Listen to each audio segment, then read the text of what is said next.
Hey guys, Jen here with Serenity Hill Farmstead. Why don't we go inside and I'll give you a moving update. Hey guys, welcome back. I am in the cabin, obviously, today to tell you about a big update. I had mentioned before that we were going to move into a camper and live the camper life while we were building our permanent house. That is still happening. We are doing this, but welcome to the house. So this is one of those pre-built kind of shed to house kind of conversion things. This is actually built with standard construction to be a cabin. It is built to be finished out to be a cabin or a tiny house, what have you. The electric we did that, and as you can see, we have part floor in here, which I'll explain in a second. We had initially bought this to be our tiny house, but every time we went to go either finish something or start something, it was either a financial thing that stopped us, or most of the time it was a zoning thing. So before we bought this cabin, we were told, yes, you can absolutely do that. And then when we went to go get some permits to do something related to it, they said, no, you absolutely cannot do that. And we're like, crap, now what? So that's where the idea of turning this into an education center came from. We were going to make it more of like a cabin-y feel, so it could actually be an extra space for us to be as a family, and we could work our business. Our business is a family-run business. Everybody in our family has a hand in running our farm, and they even have some parts in our online business too. So I figured turning this into an education center would be a great place for when we're having on-farm classes and keeping stock and like having our whole apothecary in here, making soap, putting tinctures together, getting a small commercial kitchen in here, like doing those kinds of things, so that everything that we need to run our business was 100% on farm. That's like my dream. So I'm like, what a great opportunity. Let's do it. Let's make this the education center. We can put everything into it. It wasn't a waste of money to buy the cabin, even though we got a great deal on it. And then we can just live in the camper and we'll build our dream house and it'll be perfectly fine. Our dream house is nothing extravagant. Really, we want to live small. We don't want a big, extravagant space. We don't want all of the modern anything. We are very simple. And we spend more of our time outside than we do inside, and we want to keep it that way. But there are some things to take into consideration. Like, I do have a debilitating, progressively crappy disease that I could end up in a wheelchair for at some point in time. So these are things that we need to be prepared for and we need to plan ahead for. So while we are figuring all of that, the camper was going to be the deal. Well, then we found out we can actually do this. The reason that we were told that we can't is because this header here, where this door is, was an inch or so, I don't remember the exact measurement, but it's like this much, too short to pass code. This loft here was like an inch and a half too low to pass an inspection. Well, you only need inspections if the bank says you do in our county. And you only need a bank if you're getting a loan. We're not getting a loan. We're cash flowing this sucker. So we don't need anything. We can do whatever we want as long as we fit the very few requirements that the county has, which is basically make sure it's on a permanent foundation. You need water, you need septic. So we're doing that. So I'm going to show you exactly where this is going to go because we do have to move this building. This is not its final resting place. So I'm going to show you that. But before we go outside and I show you that, I'm going to show you what this is going to look like inside because we are going to have to make a couple changes to it to make sure we can comfortably be in here. We do have older kids. Our youngest is 9, our oldest is 18. Even though he doesn't live with us full time, when he is home, we need to make sure that everybody's comfortable and has enough space here. So let me show you what we're going to do. So in this space right here, this is the kitchen, okay? I'm 5'3". I am not a big person. And you can get an idea for how small this space is. This is 10 feet across. So my kitchen is going to be 10 feet across, and we're gonna come out a little bit. I think that is about 5.5 feet. And then I'm gonna have a small island that's gonna come out this way here. Fridge is gonna go here underneath the mini split. Sink is gonna be here. Very small oven here. So it'll be kind of like a makeshift galley kind of kitchen. It'll come out probably to about here so that we've got a good 4 feet or so of walking space, but I want to have some good island space because I do can and I do make soap, and you need some counter space for that. So that's why we're going to have that island there. It's probably going to have some leaves that can, you know, go up, go down, all of that good stuff. Not done with the details. We just have the rough plan. So the next big change we're going to make is an addition that is going to go off of this section here. So we're going to frame out the door underneath this board right here, which is the beginning of the loft, and go 36 inches in. So we are going to have a door that is going to be wide enough. I wanted to make it a smaller door, but my husband's like, appliances? I'm like, yeah, you're right. So we have to be able to get our washer and dryer in here. This is going to be bathroom, laundry, and utility is going to be in there. And then we're going to have a secondary door that's going to go outside because it is my mama heart dream to have an outdoor door that comes directly in to my washer and dryer. I am forever cleaning up muddy everything all over floors, all through my kitchen. It tracks through the house. And if you live on a farm, if you homestead, or if you live out of town on a dirt road, you know there is forever dirt coming in and out of your house.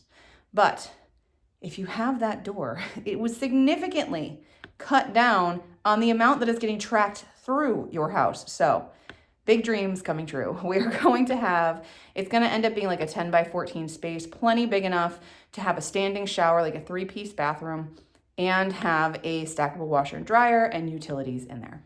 So this awesome space right here, this is the living room. This whole space is going to be living room. Now, living room space is a big deal for our family because everything we do is in the common area. When my husband comes home from work, he plops down on the couch and we are hanging out in the common area. When I'm working, I grab my laptop and I'm sitting down and we're hanging out in the common areas. When the kids want to just hang out, they're not upstairs in their rooms. Most of the time, they're downstairs in the common area. Sometimes they do, but most of the times, we just all want to be together in the common areas, which is here, the living room and the kitchen. That's pretty much it. There's not going to be a dining room space. We have been living without a dining room for quite some time now, and we're quite accustomed, totally fine with it. This space right here, we're going to put in a door here, and that's going to go out to another addition, and that is going to be the master/office area. We are only going to do one bathroom. We have kind of an outhouse set up here. We're going to sit here and talk because it gets hard holding that camera after a while. But we're going to put the door here and only have the one bathroom because we do have an outhouse kind of set up. And off of that exterior door on the side of the bathroom, might as well just plumb to put an outdoor shower, and we're going to have a hot tub out there on a deck. It's going to be amazing. I'm very excited for that.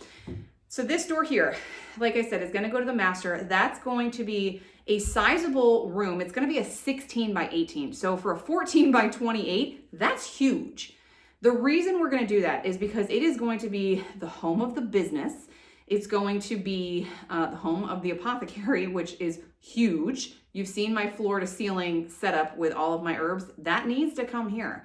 And then we are going to have the family closet in there, if I didn't say that. Did I say that already? So that's going to be home office, bedroom, family closet, and we need to be able to move around comfortably in there. We have a king bed now. We are not changing that. We need to have a king bed. So we have ample space for that in there. So that is the whole thing. That's it. As far as what we're going to do for lofts, I should probably tell you about that. Like I said, we have 3 boys and they're going to be sharing this loft, which is a 14 by 14 space. And you can sit up in that loft just fine. You can't stand, but you could probably, I can do one of these, and I'm fine. So you could sit on your knees and sit up straight up there and be fine. But it's a loft. You're not supposed to be able to stand up tall and straight in it. And then over this area right here, there is another loft area, and that is a 4 by 10 area, and that's going to be our daughter's loft area. So we have been hitting Pinterest and in all of the tiny living and RV living kind of groups on Facebook, getting some amazing ideas for giving privacy in small spaces and considering ventilation and how to organize their space. The kids are very excited about this. So it'll be amazing.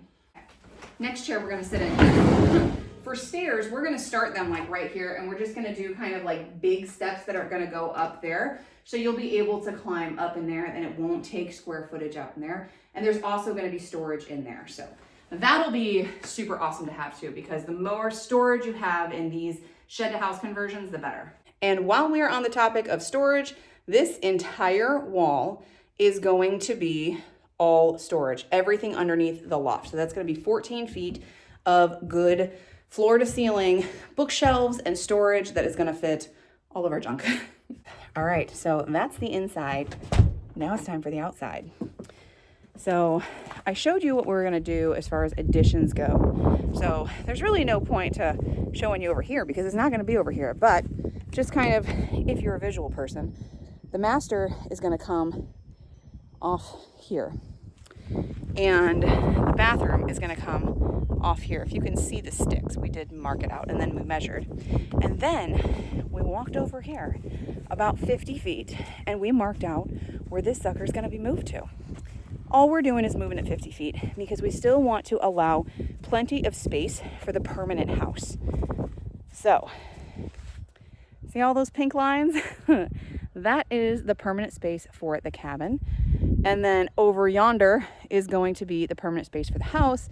Whatever we build, whenever we build it, it's going to be there. That is pretty much just going to be taken down, and we're going to use it as, sorry, we're watching bald eagles. We have a lot of them around here, and we've got chickens, so we got to keep an eye on them. We are going to, there it is. We're going to pretty much just break this down and we're going to use it as a trailer because we need a good long sturdy trailer, and that it is, but it is not trustworthy as a camper. So it needs to go. So over here, we will end up putting our shop there also. All right, so you got to ignore our big pile here. This is our pile to be chipped. We got to get a wood chipper in here. But this, if you see the pink lines, now these pink lines are different. We were playing with spacing for our root cellar. So like that was going to be the stair entrance, normal entrance, and then the root cellar. But then we decided this was the perfect spot for the house. So this is going to have to be moved over, but that's for another day. But this is going to be the master area. And then walking into the master, we've got a doorway that's not marked as a doorway. That is going to lead us into the living room, if you can picture it. And then that'll take us into the kitchen. We've got porch that'll be there. And then straight across here, my daughter moved her stump. She loves that stump. This will be the doorway into the bathroom. Washer dryer over here. Another big thing that's important to us is keeping all of the water together. So the water is going to come into the house where the utility room obviously is, and then we're going to have the water stuff for the bathroom, but we didn't want to run water across the entire house. So we just want to keep everything right here because for maintenance, it is just easier. Not to mention it is substantially cheaper to just run a little bit of all of your plumbing stuff versus a lot going across the entire house. So less materials, the better. Then where is it? Over here, my beloved hot tub. And then over here will be the shower. Lots of exciting things. Jackson, what do you think about having a hot tub? I think it's great. He's excited. He's excited about everything. Okay, so because we're already talking about what we're gonna have here and what we're doing here, I'm gonna show you the progress on the garden. So last year, you probably saw, if you haven't, go look at last year's videos, because we had our garden for our homestead in here. We had a high tunnel. It had epic failure. It was the plastic. It was not the structure. It was horrible plastic. I'm not going to link it because I don't want you to buy it. But all of the junk is still sitting there. So we have to clear that. And that is actually going to be herb growing space. And then in here is going to be, I've got to take all this stuff down. That was last year's garden. We're going to put the greenhouse in there. And it's going to be this beautiful herb growing space. So we moved the garden over here because I really wanted separation from the farm when people are going to be coming over and doing classes and doing all the farm things, and Homestead, and that's our family's personal stuff. And we're going to put you in the tree now because I don't have a wind jammer to protect the microphone from all of the wind. Yeah, so this here is the makings of our new garden. So this is all recycled materials. Plastic is recycled from other things from last year. All of this wood, you can see this is not new, fancy, wonderful wood. This is old barn wood. So I'm not worried about ground contact. It is not pressure treated with anything. When it goes, it goes. We will replace with other probably recycled materials. This is our home garden, and this is the way I like to do it. I don't like to go buy tons of new fancy things and create this new beautiful shiny space. This is a garden that is full of dirt, and my kids are going to be in here, and I'm sure animals are going to get in here, and I want it to be a welcome space where I find it beautiful and welcoming and peaceful, but it's also not something I'm worried about, like, oh, something broke.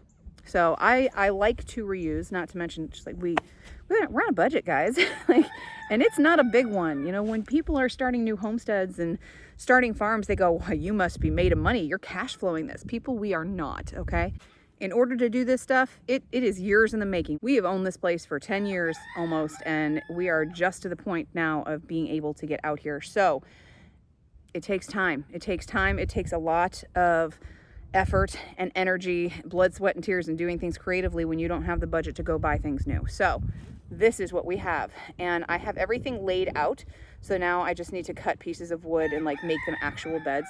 They're not really going to be raised beds. They're more going to be just like framed out low to the ground beds, because I don't want to bring in compost. We don't have a good, reliable compost place, and all of the compost that we are making from our animals and just other compost sources out here, we are using that for our farm. So for our homestead, at this point in time, we can use some of the compost to broad fork in what is underneath here to smother out all of the native stuff. And then we'll broad fork in some compost, and we'll plant directly in this ground. This ground is going to be wonderful because it was all red clover for the most part. So it's going to be very, very good soil. And I'm super excited to grow over here. But as far as homestead layout, like, think about this. Our new house is going to be in this space here. We're going to overlook our garden. Our root cellar is going to be right over there, right next to where I was just showing you the house, which our root cellar, don't mind my hand over here, is going to be like right over there, right past where the camera wants to turn. And our chickens are right there. And then eventually on the other side of the chickens is timber and another trail. We're going to clear out timber and we're going to make pasture there. And then our whole compost system will be there. So it'll be like chickens, other animals go into compost piles, that compost down, we work that, and then it gets used directly on there. And then we'll have other compost piles that will be used directly on the farm. It's going to be a wonderfully easy to manage system once everything is in place. And that's my whole goal for this. I wanted to have everything together and to have everything close, but still wide enough to be able to move machinery and things through should we need that, when we need that, because, you know, we're going to need that to, you know, just our tractors and things to be able to do what we need to do to maintain things.